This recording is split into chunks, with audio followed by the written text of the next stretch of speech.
Thanks, guys, and thank you so much for coming. My name's Alicia, this is Dan. We are married, so we are a startup couple, and we're still together. And I think one of the reasons it's probably worked is we are very different in the business sense. Like, I think if we were both dietitians or we're both in like business people, it probably would have clashed a fair bit. But we both seriously have our like roles that seem to work okay together most of the time. And we also have 3 kiddies, so we have our startup's kind of our 4th child. So we kind of did it all at once, which tends to be the way. And it kind of started out where, for a background, I'm a dietitian by trade, I guess. I worked at the AIS for a few years, and Dan, you're like more asset management. I never know how to explain him. He works in so many different roles, but what were you doing before? Oh, engineering, business, infrastructure stuff. Yeah, all asset stuff as well. Like it was just a bit of everything. Anyway, so we're in Canberra, and we fell pregnant with our first bub, and we moved away from Canberra to Foster, of all places. And as I started to want to return to work, I was like, oh, okay, so I've spent all this time in my career doing some really great stuff and feeling like I was making momentum. But when we're in Foster for your work, it was kind of like, what are our options? Like, as a dietitian, what can I do? And so I think a lot of our startup story was a little bit selfish at the start of just trying to solve a problem we had personally. But then as we kind of unraveled and pulled that string, it became a problem that we realized was on the other side of the client side as well. So it's been a very long process. That was 2016, 2017. And when I was 37 weeks pregnant, we did a pitch for the accelerator. Yeah, for the slingshot. And slingshot accelerator, we made it. And so with a 1-week-old, that was our second baby, we started an accelerator program. So yeah, that was a time. I don't know if I'd do it again. There was a lot of tears. I remember vividly, I was like in front of Craig, and I had to practice my pitch, and I just started crying. I was carrying the baby, crying as I was practicing this pitch. And he's like, okay. I was like, I haven't slept. I don't know how I'm going to do this. And it was just like probably something that was probably the hardest thing we've done, but we did get shit done because I think we just rolled with it and it was very busy, and I don't think we've stopped since. Yeah, pretty much. That's a fair summary. So on the nutrition side, for those who aren't aware of the nutrition space, it is, as you probably have seen in social media or in opinion, a very busy space. There's a lot of people with a lot of opinions and a lot of experience. Everyone eats, so everyone has something that they believe is true, and it does become a belief system. So there's a lot of convoluted information out there. It also is a very prescription-led information space as well. So I was probably part of the problem. I won't say probably. Through uni, you're taught to be the leader and the expert in nutrition, and you tell people what to do when they do it. But as I started to work with people, I realized that's not actually the case. There was some things that just weren't sticking, and even through the athlete space where you think you've got these really motivated, performance-driven humans, all my advice still wasn't sticking and was actually creating disorder and concerns in some places as well. So as a background, part of my role was like to measure skin folds and body fat percentages and weights, and alongside that do the nutrition bit. And so as we started to do things a little bit differently, it was, I think it was, the big one was as well, like, when we were weighing up the options, it's like, well, you're not doing that. No, you've been to the AIS for 5-6 years. Like, well, that's not happening. Yeah, because it was like hire out a GP clinic room or working at which is fine, but then when you do the maths, it's like financially that's actually not a viable solution or a career pathway. So we started to play around with some tech at that point, and we had a friend who was in graphics and tech, and we started to just kind of work on WordPress, really try and push and break WordPress to see if we could do a whole lot of nutrition prescription at that point from online means. And that was 2017, so it was quite early on, very pre-telehealth. And that was when we started to work out that there was a real issue on both ends. This is something we talk about a lot because it was probably part of my learning because I really love the science of food. I still do. It's part of the reason why I became a dietitian. But over time, and I think for us to realise that science is important, you know, the energy we're putting in, the nutrients we're putting in, the timing, all those things are really important, and it doesn't take away from that. But what's really important to understand is all those decisions are underlying in a behaviour. So it really is influenced by so many things in a person's life in terms of their capacity, their mood, their relationship with food and body, their ability to cook, their skills in the kitchen, those types of things are going to change their decisions around food, but also their overall well-being can influence their food decisions, and their food decisions can influence their overall well-being. So over time, we've that's a very big summary of, I guess, 6 years of discovery on our side, but it has changed the direction and I guess the projection of who we are as a company, where we started off being quite prescriptive and scalable, and that's kind of where we were pushed, and we'll probably talk about the opinion side of that. In a minute. Yeah. But over time, we realised we were part of the problem, and we've had to switch completely into a totally new way of direction and thinking, I guess, around food. Yeah. Well, that's a fairly good segue into a bit of our journey, and I mean, obviously, Leash highlighted back in 2016 when we started, we didn't just that face-to-face or considered face-to-face as the model. Then we when breaking that and building that first platform, we kind of jumped into telehealth. Well, we didn't realise it was telehealth, but we were doing telehealth before it was really a thing. And we didn't realise we were a tech startup. I still remember that conversation very early on. We're just trying to solve a problem. And that was where I was sort of saying, where we kind of jumped into the whole, let's, instead of being in a clinic where there's a lot of friction in the relationship. I mean, I always remember sort of saying to Alicia, I was like, I mean, I actually don't know, even as a doctor, when you're sitting in the waiting room, the judgment you kind of would feel just as a client going to see a dietitian before you even get there. I mean, how is that conducive to someone having a good experience? And so that was even like in starting to make that shift, that was a key thing. And then jumping into flipping that and taking Leash and their resources to someone in their home was the next step. But then after a while, we realised that there was that friction there, and this is where we started to understand that the prescription of science, whether it's even in a lot of other disciplines, but in nutrition specifically, was causing a lot of friction in people making progress. And so we got to the point where we had a platform where we had all the menus and meals, we had dietitians you could access, and there was obviously all the friction points, and we thought, well, how about let's split it off and see what happens if we have just prescription and just and the summary to that is we wasted a lot of money building this concept that we thought people needed, and then it was very hard to realise that's actually not the solution. And but I think at the same, what we did is we then sold 2 products concurrently just to see what would happen, and we sold a truckload of these menu meal plans, but then they churn like nothing, like no tomorrow, and there's still a lot of the market which operates in that model. But based on our values and wanting to make sure that we help people, and obviously what we're working towards, we then looked at, well, what happens if you then support people? We're building habits, behaviours, and then what we found is that while people felt that they needed the prescription-based approach, the impact and outcomes from the behaviour-led approach was just so much greater.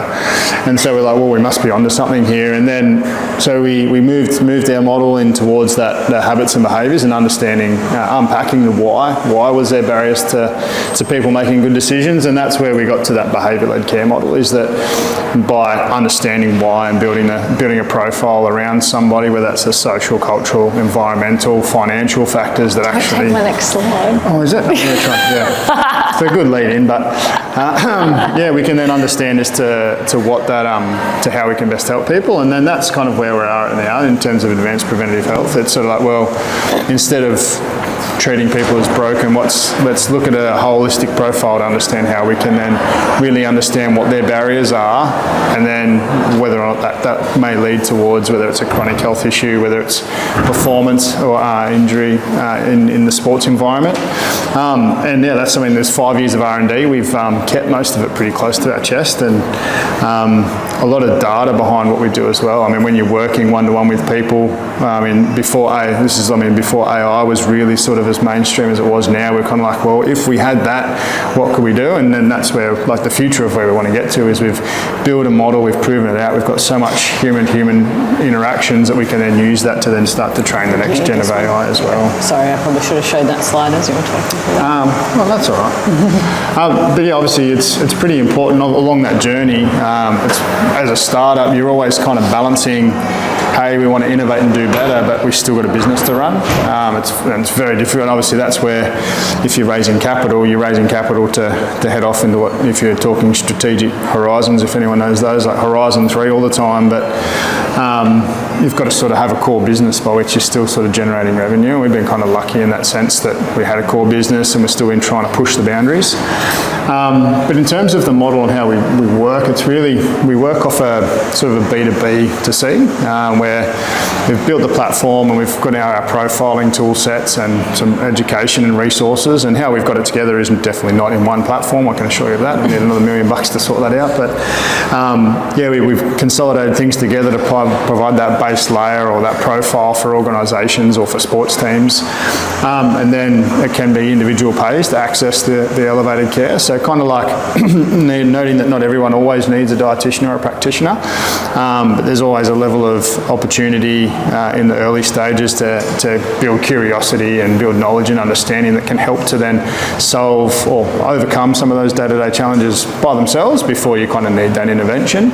And how we get to where people sit on that spectrum, Lisa will talk a little bit later. But I think the other big one is that in changing the model and changing the model of care and changing the base of practice, there isn't a servicing market for that. So we had to then go out and build it.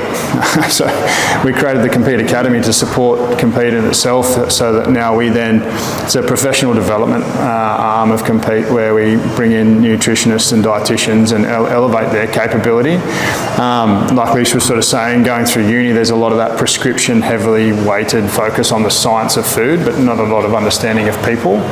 And so we've had to create that, and then we've got and that's a paid subscription model as well. So it's kind of allowed us to have a bit of a flywheel into then hiring within the actual performance side of our business, and that's been a really nice, I guess, validation, because when we were growing and we needed to hire, we found it very, very hard to even do that interview process and find aligned values within our practitioners. But if someone's a part of the academy and they've been learning and they've been really entrenched in the discovery and the connections within the academy, we kind of already have a really great launch pad into hiring in. So that's been a really nice. And so that's going really well. Yeah. So it's then just now we've got sort of like a resource pool that we can then grab for our servicing team, and our servicing team is just like a market, like a marketplace, but it's hand-picked in a way, and that just allows to make sure that we've got the resources we need as we grow, which is just been good. And I guess is this the right one? Yeah, this is still you. But I suppose it's easy to sort of put some arrows and some logos on a slide, but over the last 4 years, I mean, we've just continually chipped away, and we've actually, I mean, a lot of the time we forget to look at what we've been doing, and back into last year we pulled a lot of the data out of what we've been working on, and I think we hit our 2,500 individual clients towards the end of last year, which I thought that was a pretty big milestone for us. But with that isn't just obviously the fact that that's a significant number of people we help. That's the data that we've been able to generate behind that. So that included something like 90,000 coaching conversations and nearly 2,500 aligned habit milestones. So that's where we're working with people who are reflecting in on how their habit progressions have been going each week. Which, I mean, not jumping into Alicia stuff, but that's kind of the foundation of how we enable progress. But in doing that, we've also spent 5 years in sort of building out a new risk profile, opportunity profile, and over 200,000 data points in building that. And so now we're working with UTS as part of a collaboration with Football Australia and UTS to start to then publish a lot of our findings, and a lot of that is now being able to use that profile as a predictive tool set for sport performance and athlete availability, which is globally it's pretty unique, and that just kind of came about because we realised we needed to find a new way to measure success, because we knew that weight and body composition was a challenge in the sports, but also in the general population environments as well. Yeah, and I think like just in background to that, traditionally in nutrition, it's like, well, how are we measuring success of impact when we are changing our food? And it always leads to, well, have they lost weight, or has their weight changed, body fat percentage? And it was like, well, this is just a lag measure. It's a symptom of something. It's a something that happens over time due to lots of different confounding factors, and also things that are out of that person's control in terms of genetics and all these types of things that can influence an environment. So it's like, well, if we're only measuring a lag measure to show our success, but also one that the individual can't fully control, is that actually measuring a founded success, or is it actually creating disorder? And the definition of anxiety is trying to control something you can't control. So we had a lot of things to unpack of, but as a dietitian and also being contracted to Football Australia, is like, we can't just remove these measures and then not have anything for our stakeholder to show that we're actually impacting and providing great service or changing the game or culture and those types of things. And so we did start those data points as a way of going, well, actually we do need to know more about these humans behind this, and also the things that we're influencing in terms of their injury and illness risk. And now we're at a state where we've got these data points, but it was data with purpose. And I think that's something we're really proud of in that way. Absolutely. Of like, we weren't just collecting data for data's sake. This actually went to some really great things, and we've worked with these clients really closely as a result of the data they have provided us, and it just happens to now be a later project. So yeah, that impact piece is really big. These are just like, I guess, the other things of like the positive impact. This was a 6-month program we did with one of the national teams. And when they came in, they were leading towards a World Cup and World Champs. And one of the biggest things for them is like, we need players available and we need them, you know, uninjured. And it's like, well, okay, first of all, we need to work out, well, what's going to lead to higher injury rates? And for this particular female cohort, it was very much related to underfueling, their relationship with food and body. Because if you've got someone eating enough, fueling enough, and having permission to fuel, that has been connected to reduced injury rates.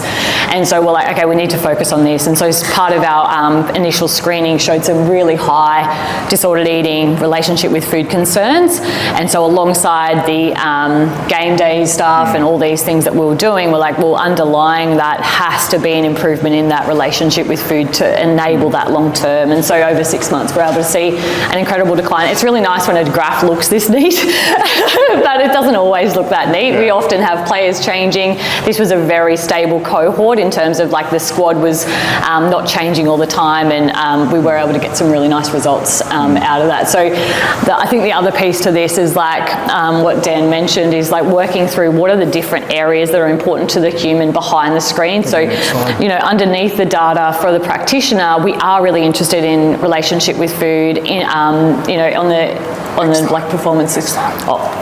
Yeah, good. Yeah, that's true. We are really interested in all these things, but on the user side, they want to have it kind of segmented in things that they're actually tangible to them. And so over time, what we have been doing and designing alongside a psychology expert who I feel so grateful to have worked with for a really long part of my career, have designed a screening tool which looks at both the psychology and the psychology of food together to see all these different segments of how this then relates to their ability to change behaviour in food, but also their behaviour around food currently as well. So giving them feedback in those different segments and showing them, well, these are the big gaps that we're currently seeing.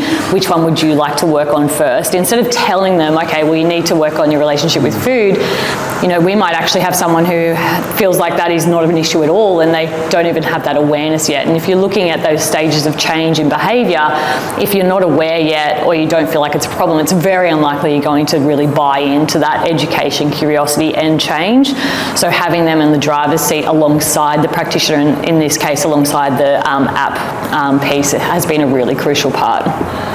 Yeah, so a lot of the screens that you sort of see, that's our next gen of our platform. That's consolidating all of the work and R&D that we've got to. But in terms of the model, it hasn't really shifted. Is that we want to onboard them to our platform and get them engaged, and then work through applying our R&D and building that profile out. And that gives us a good holistic understanding of who they are and what their barriers are and what their motivations are. And we talk about how we, I suppose the key components of that health model is, and Leash kind of touched on it, is that food care is entrenched in psychology. It's not like you can't separate the two, and the industry's starting to move towards that. We just happened to identify that a number of years before the industry kind of caught on. I mean, there was a period of time where where we were frowned upon just for taking dietitians out of clinic. And yeah, we were kind of ostracised from the industry for a little while. That was the one good thing about COVID, is that it really did allow everyone else to see that you didn't necessarily have to be in a room with someone to impact their lives positively, and also in terms of telehealth being claimable, that's also something that's been... And so that kind of helped things along. But in terms of, I suppose the model in itself, it's very simple, is we understand the challenges and then connect people to care or access or resources, or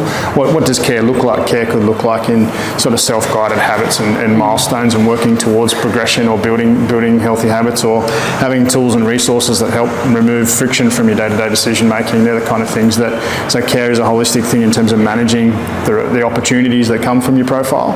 We were probably different in the way of a scale, like a startup space, where we went with the real hands-on approach first to really understand the market, the audience, and what they actually needed, and also to learn from the conversations that our dietitians were having.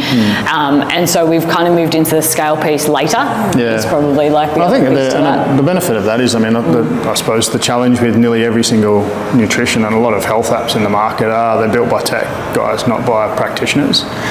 And they're using the same approach to success, which is obviously client retention and those kind of things, which is good in a way, but they're using the old, well, if I get them addicted to my app in terms of tracking and their dependencies then on my app, then they're actually not creating any solutions, they're creating more problems. I mean, Garmin and the tracking of activities is another example. I mean, the Apple and the rings on the Apple Watch. I mean, the disorder that those pieces of technology creates. I mean, everyone's only just starting to understand. There's papers that are coming out about that. But those are the kind of, that's the challenge within the market as a whole. So thinking about how ways of, instead of expecting people to track or engage from a negative sort of stick perspective, but one in a way that's life enabling, that's a pretty key factor. And that's one thing I think that we had to develop over time. Oh, we're up to insights. We're up to insights, or mistakes, either way. I guess the one that we wanted to start with was probably when you do start out, but also as you continue on, there's a lot of opinions, there's a lot of voices on what you should be doing, could be doing, what you should look like, who you should look like. And I think in the first few years we found that really challenging. Like we really did try and listen to everyone. I know I am a people pleaser by fault, and that was really challenging for us, and took us probably a bit too long to work out who to trust, but also to trust ourselves in our decision making as well. I think in that same sense, I mean, Alan's here. Alan. Hey, Alan. Alan's part of He's a good guy. If anyone needs the finance stuff, but I mean, obviously we were lucky we had Justin and Steph and Alan and others around us, and more recently Adam, who I know a lot of the guys in the ecosystem know, who have been there, they've done it, they understand the hurt. That's like in a startup, when you're going through a startup, the only thing I can guarantee that's going to hurt. Like there's nothing easy about it. And you can't learn, you can't just learn you need to develop the scars. Like I say, you've got to hurt to then build the scars, to build the resilience to go through it. And a lot of that comes from making a lot of mistakes, having deals that you spent 3 years on just fall over because someone else in the background's got an opinion of what should or shouldn't happen at the 11th hour. So you've got to have the team around you that's been through that, that understands what you're going through at that point in time, and sort of say, no, well, this is I appreciate this is hard, and so that's a big thing. If you can find that team and find the support around you, that's a key, because I know that without our support and without our board, we definitely wouldn't be here. No. That's for sure. Yes. So this is something that, again, Alicia is not good at and getting better at. It's a real self-reflection here. Again, I'm a real person. Like one of my values is relationships. Love it. So I found working with people and hiring really hard, and firing even harder. But I think the thing is that you're a startup. Time's money. It's the nature of the beast. So the longer you hold off on a decision, the culture of your business might be shifting in a different direction, or someone's going to be spending a lot of time and resources on doing something that's not valuable. The sooner you make the decision, the better for everyone. So you just got to make it, and it's easier for us to say here now that that's how it is, because when you're in the moment, you're like, oh, I like that person, or I like this or that. But you just got to make the call as soon as possible. The sooner you rip the band-aid off, so to speak, the better. That's one thing that definitely I'd recommend. Yeah. And that's in business direction too. I think if something's not working, it is really important, like obviously to give it a go and do your hardest, but if it isn't working and it's taking up so much more space and time that it deserves, or you have time for, making those fast decisions to change and not pushing it so far that it comes at the risk of the business or your people is really, really important too. Yes. This is probably, like... From a startup perspective, I think obviously it's a little bit different now, given that the markets have changed quite dramatically, but for the period we went through, and through the period where interest rates were low and people were handing out cash left, right and centre, this expectation of just grow fast is, I think, often counterintuitive. Like, go build stuff, go hire people. So what's the purpose behind it? So at the end of the day, you're building a business. And that business doesn't necessarily have to be reliant on capital. If you can find a way to get revenue and self-sustain yourself, what we're finding now is that investors will only invest in a good business or a stable business because there's too much risk. It's like, oh yeah, that's a great idea, I could throw that. And now what we're finding is they realise how much money they would lose if they invest that way. So just at the end of that, like, just build a solid business first. Have a good idea, try and get some market, take your time. Like I said, we've been at this for 6 or 7 years and we haven't even got the full product that we want yet. But we're sustainable. We've got yes, we did take on some capital to kind of get going at the start. How we'd spend that capital now would be entirely different than what we did. But yeah, we're focused. We sort of shift focus beginning of last year when the market was changing. When the big deal that we'd been working towards didn't come off. So all right, we've just got to make sure that we can survive. So build a business and make sure you can survive. That's the foundation. And then if it just happens that you're in a position where you've got some really good numbers and you can then throw some money on it to make it grow, do that, because there's nothing worse than having all this expectation of external stakeholders of, oh, you could have achieved this, rather than saying, we're working on a business and we'll grow in a sustainable way. That's probably a big one. Yeah. Oh, I think I added this in last night.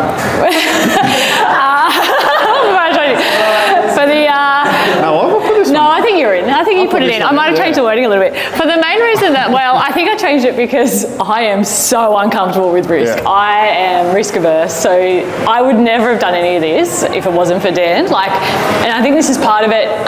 What are the numbers on female founders and the need for a male co-founder or something? So it just happened. So one of my old professors at uni was doing my MSc, did a whole heap of research on female entrepreneurs, and I think it was something like 87% of all successful female entrepreneurs had a supporting male behind them, which is staggering when you think about why that needs to happen. But that might be, there's probably lots of reasons. For me, this is one of them. It's hard. This is. I still remember sitting in Justin's office from Camplify, and the first his little shoebox. And I said, how do you get used to running out of money? He's like, mate, you don't. You just find a way to deal with it, and just to find a way to get around it. And that's just so true. But the stress when you just watch it go down, there's not much left. Alan looking shit, what am I going to do? I've got a screenshot for every time I've seen our bank account in the negative. But just as a memory, just to say, just remember how, it hasn't happened for a while, thankfully, but that's a big one. And it's a hard thing because you're pushing everything to its absolute maximum. And then it's a stressful thing. You're like, well, how am I going to get there? Where's the next dollar from for this? Yeah. And because we're both in it, family-wise and personally, that was a big risk. Yeah. But I think it's also how your life's set up around you and what your lifestyle's like. Obviously, if you're in and you're pushing towards a bigger purpose, and I think that comes later. But then you just got to be mindful of everything else. When you're starting a business, it is like your fourth child or your first child or whatever it is. You can't neglect it. Probably don't tell the kids that's your fault. It is our fault. I mean, I'm saying. Our fault. Yeah, sure. I'm not sure everyone else in the But the other one is like the rejection. Like you're gonna have 10,000 conversations, and even the conversations where you think it's going to go ahead. Like we had the champagne ready that day. we've got. I haven't opened them. They're still in the fridge. I just won't open them until. But even that's one thing. Like we almost had an acquisition from F45 before it all went timing didn't work. Like we were all before even the health fund and everything. Like we were so close to them saying, "Cool, we're going to buy you. We're going to integrate you into all our gyms." And then the next thing you know, they had the stock market crash in the US, fired the CEO, and then it's like deals off the table. Like, it's nothing's done until it's done. But just know that.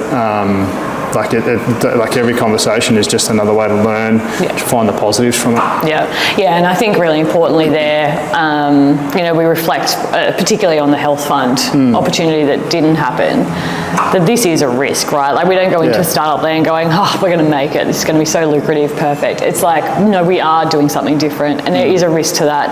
And reflecting together, obviously once we had all our tears and breakdowns, we wouldn't have done it differently. Like it was worth the risk. If you don't, nothing ventured, nothing gained.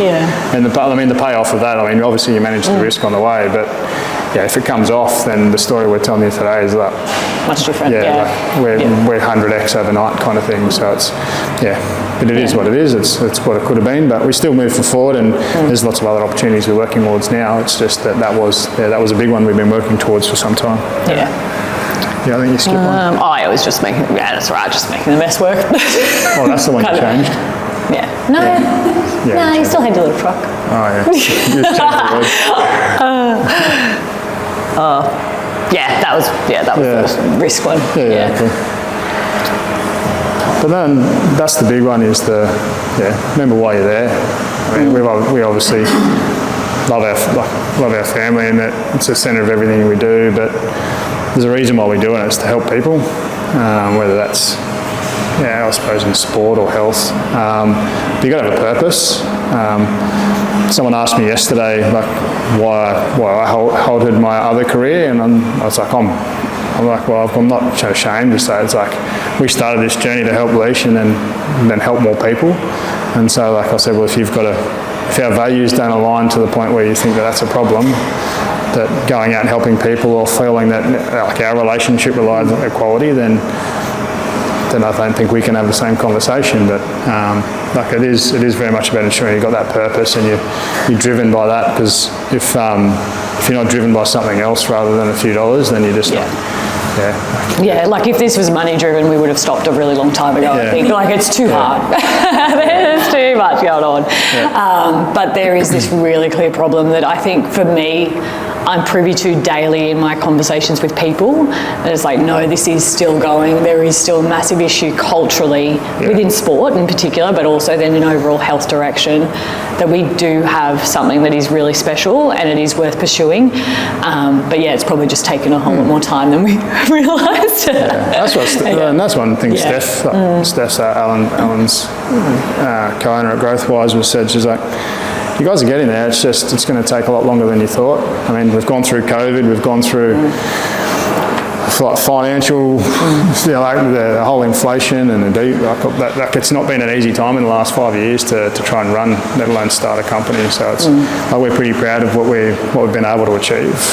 Sure, it hasn't been the financial growth that everyone likes to kind of see, but in terms of our shifting the model, changing markets, building almost now a global reputation on being the best in the business, that's something that we've got put a lot of pride in. So.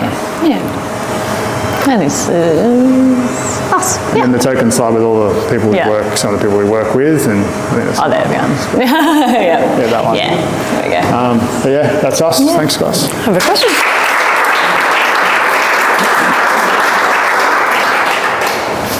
That was awesome. Thank you, guys. First of all, I know that I have some questions here, but I have a question for you, just because you very lightly touched right at the start about what that conversation was like when you realised realised you were a tech startup. Oh, yeah, sure. I just would really like to hear what that conversation was. So I think it was... Through our accountant. That's right, yeah. So we had our original accountants who were some friends of ours, and I think Tim Cotter was he was the head of the Oz industry programs. And so our accountant said, "Hey, you guys look like you're a bit of a startup." And we're like, "Well, what's a startup?" We actually did not actually know what a tech startup was. Yeah, we we just had no started. idea. And they're like, so raw. "Oh, I'll go to this thing." It's like, "Well, what's a pitch?" We've got. It's a weird name for a presentation. Yeah, I said, "Oh, they've closed it, but I'm pretty sure we can get you in." And yeah, they had. It was already so I was closed. like, "Oh, so I think can't we just put together a deck?" That was, I don't know, would have been pretty rudimentary. Oh my god, it'd be good to go Yeah, back. and I was like, "All right, we'll give it a crack," and then that's kind of it from there. That's kind of it, really. The reason I asked was because even people who join our accelerator programs who know that they're building a startup, you tell them that they're an entrepreneur or a startup founder, and they're like, "What? When did I get there?" Yeah. Or at what point does that start? So when you're like, "Whoa, that conversation." Yeah, and I think also because, like, personally, we were just trying to fix a problem that we needed solving. So it was quite a selfish in And start. you kind of realise you're not the only person with that problem. So obviously, while we're solving a big problem for the population, there's a whole industry of dietitians who are stuck in this old model. I mean, the churn rate, completely and underemployed, undervalued. Like it's and the churn rate from the industry, I think everyone the exit rate after 3 years is significant. And so by even changing the model to help people and help the population, we're shifting the model to help the industry in a way which is helping get more job satisfaction, flexibility, less burnout.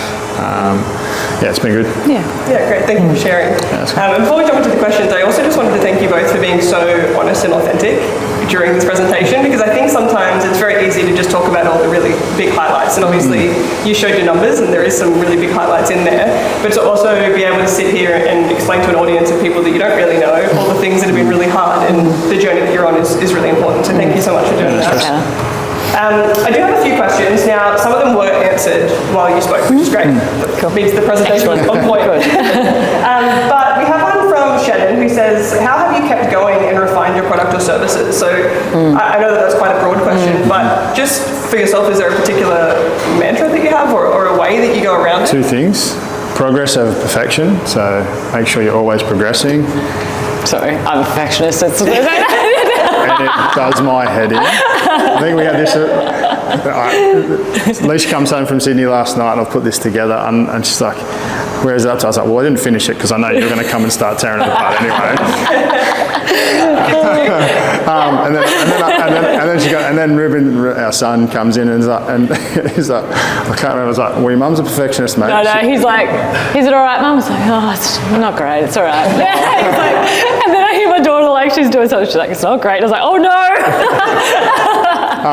Anyway, it's progress over perfection. And so I moved to then remove them both from the room and said, "It's done. We're going." But the other one is just always evolving. Like you've got to the other phrase is you evolve or dissolve. Like you're either evolving and learning and growing, or you're dissolving. Like you're falling behind and you become irrelevant. So and that's just through action and also listening. Like I think one piece of where our directions led us is through listening to story and listening to our key clients and who we're actually targeting and hearing their story, but also hearing their friction pieces and what they're struggling with and what their actual experience has been. And I guess we're at a bit of a benefit there because that is where our dietitians are based. They're in that story, and so as they're kind of sharing that and working through it, we're not just building a product that we want, we're building a product based around experience and need. So that's probably allowed us to progress and change over time quite quickly too.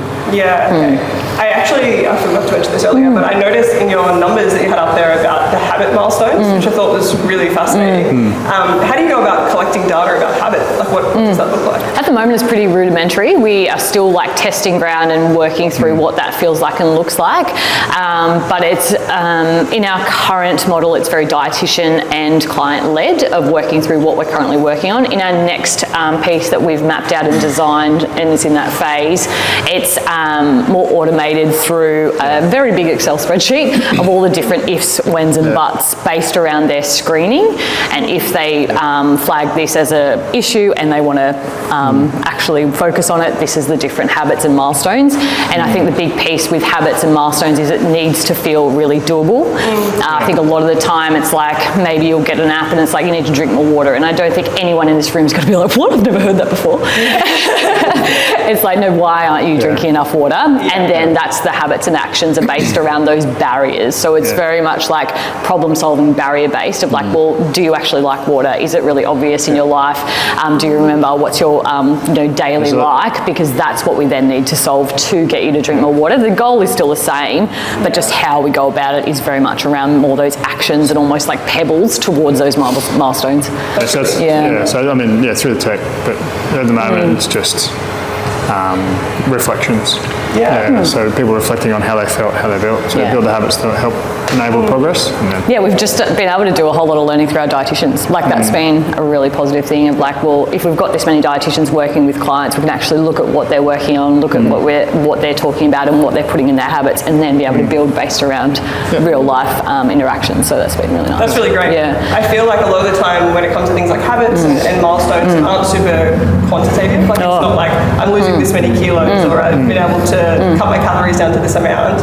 I think a lot of people and a lot of founders who run companies find that really hard to show their impact because it's like, how do I show those numbers that I'm actually making something here? So to see a number on habit, and that's where that's still the thing is like it's all outcome based, which is lag measure. So that's why that's part of the reason why we had to build the profiling. To give us some lead indicators. To give us an understanding of why. So if you understand why, and then you measure the action instead of, and this I suppose comes to a bit of my historical stuff in building risk models and a few other things in engineering. But if you then look at the root causes to why, and then you build a risk profile around it, well then you can just measure change rather than, and if that change is then correlated to long-term impact, well then by impacting change, you're then measuring a different model of success. And it's more in the control of the client.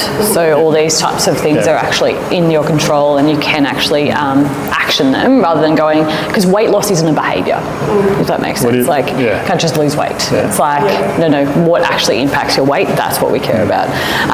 If you can't control it, it can't be a habit. With that said, we very rarely actually focus on weight as a measure anyway, because we have changed the conversation and our clients coming to us don't come for weight loss all the time, because I think outwardly we don't actually sell that as a solution. Weight might happen and change as the lag measure, but our keys to success are actually very performance based. So even if it's a parent coming in and wanting service, their performance markers might be, I need more energy, I need to be more present, rather than weight loss, if that makes sense. And on that, I have first-hand experience of not being able to follow through on something because I didn't give myself milestones. For example, I don't know if anyone else has done this, when you have your New Year's resolutions and you write them down and you say work out more, I'm like, how do I quantify? And then it's like, okay, well, if someone wants to do that, it's like, okay, well, why aren't you currently doing it? And then you kind of move through that.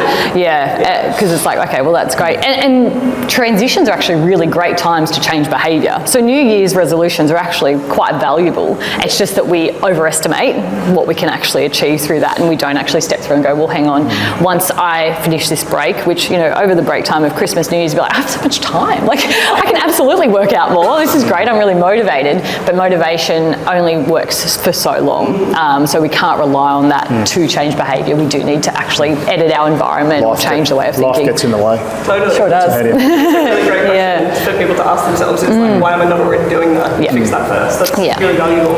I have one more question on here that I would just love you to comment on, and it was any comments about your work-life balance as entrepreneurs in the tech sector, and any comments about how other entrepreneurs in the tech sector are experiencing work-life conflict and burnout.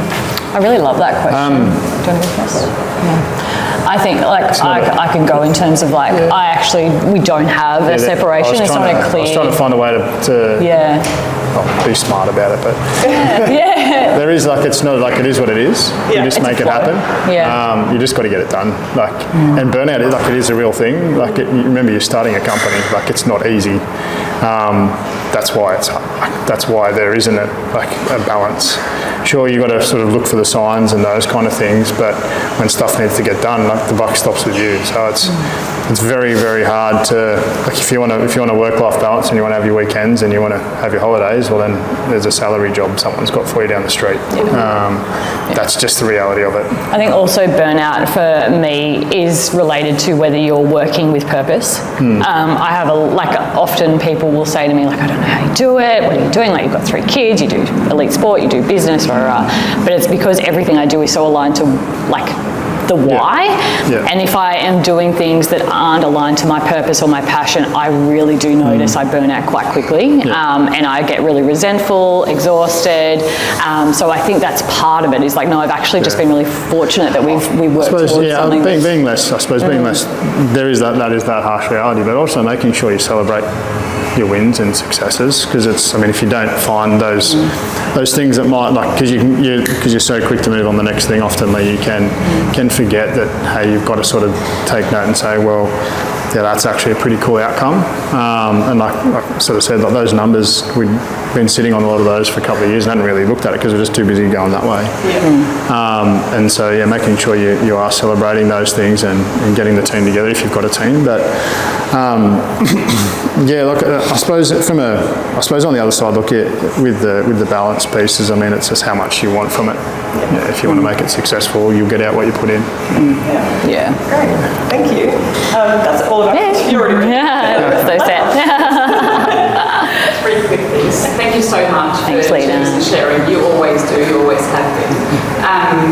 I still remember Alicia with a big belly and other times pitching, can you just mind the baby? Yeah, I was like, I wonder why she doesn't sleep. Yeah, it's probably what we were doing during the day. The third thing is you so generously share your fails and your learnings.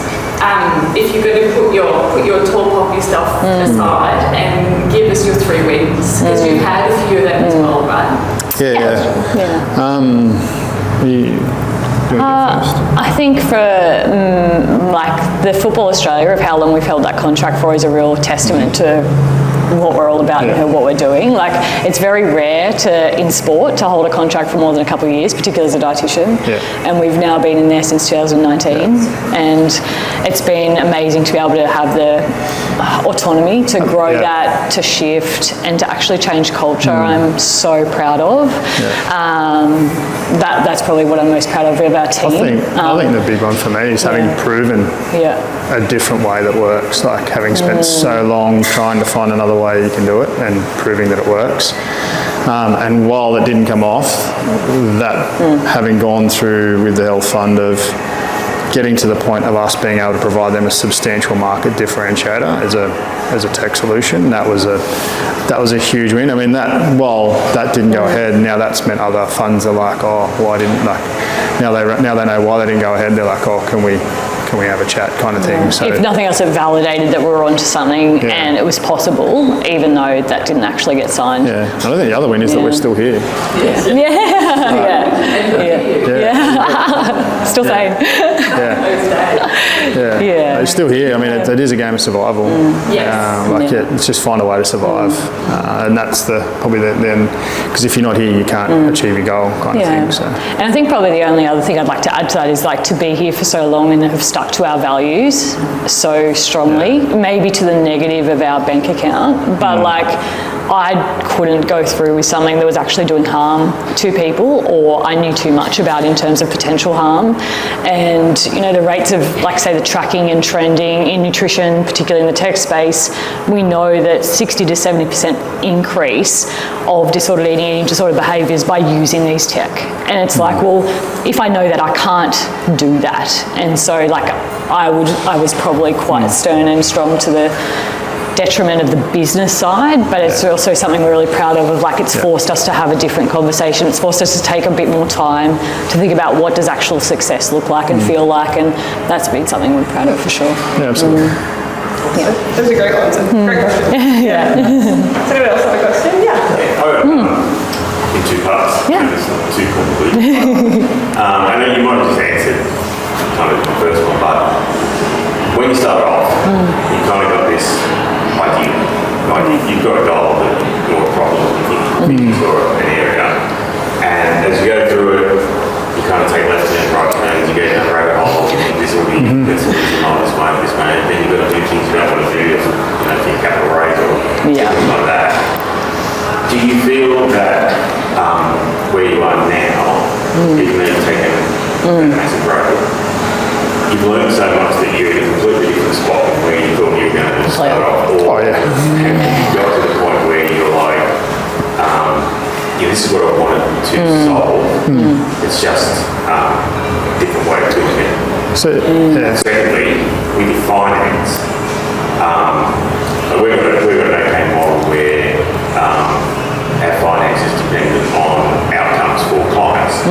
So you're constantly on the tightrope of if you fail, or a client if you fail on the finance, and you sit up and think about, I love a capital raise, Yeah. love a capital raise, just being put it off for 6 months, fix. Yeah. But is that what you're saying? No, just keep on winning the business. Yeah. And it might take longer, but you're going to be safer. Well, yeah, look, it The depends. capital raise piece for sure. Yeah, I think for the capital raise question, Got to understand the market. Yeah. Like no one's raising capital on anything at the moment. So it's like you just go, first things first, have a business, markets change, and then capital frees up, and there's a different proposition. So you just got to be agile and understand what's going on around you. Yeah, and I think also have like the numbers ready for that capital raise, because it takes so much time and it takes so much emotional energy, like the rejection constantly, the meetings, the chasing, the telling of story. Just is more than a full-time job. And so if you're not ready and you don't have a really ready product to sell, which at the moment we don't feel comfortable of doing because of, I think if we signed the health fund and like those sort of things, that was the thing, is right? Like we sort of said, well, we've got everything to a point, and we're like, well, do we raise capital to make that next transitional jump, which we probably will need to? Yeah. And this is where I come to, like in business, you've got your kind of horizon 1, 2 and 3 in terms of where you operate. Is you kind of having a horizon 1 stable revenue is so valuable, because you can sort of say, all right, well, what are we going to do? Why do we need to go to horizon 2 or 3? Like, and how are we going to get there? And that's where the capital kind of comes in. And it's like, well, what benefit is that going to have for the business to get there? And so, in the circumstance of where you're at, and I'm assuming, I'm obviously assuming a few things, but sorry, I lost my train of thought. Raising before that, what was it? It was on your first question. Sorry. Whether you satisfied with the start. Sorry, what was that? Whether you're satisfied. Yeah, and that's where you kind of like, well, you know where you want to be. Yeah. But that's the necessary evil of being where you are, is you have to be there and be comfortable with that to get to where you want to be. So it's kind of like, I'd love to be working right now, building our platform, building our AI model. But the nature of the beast is that the markets aren't just going to facilitate that at the moment. If we do, we're probably going to have to give a much bigger chunk away to the company than probably we need. Yeah. And so that's there's a lot of trade-offs. You can do it, but it's going to be harder, and it's it just seems slow. Oh, completely. Like we had a meeting. We had a meeting with our board. It was the beginning of last year. They said markets are going to slow till 2029. So all right, well, we move away from trying to go that way, and let's batten down the hatches. Let's get sustainable. Let's make sure we can survive. Because you look at, the attrition of companies going under at the moment or going into insolvency is the highest it's ever been in history. And I think that's a fair indication as to the state of the market when all that money, when you think businesses are going under, what do they owe, what are their debts, where's all that cash is just disappearing. And so that's going to put a lot of pressure everywhere. Thank you. We have just hit just past 9 o'clock, so unfortunately we don't have any more time for questions, but again, if you're very nice to Dan, I feel like you could come and speak to the trade afterwards. But can we get another really big round of applause?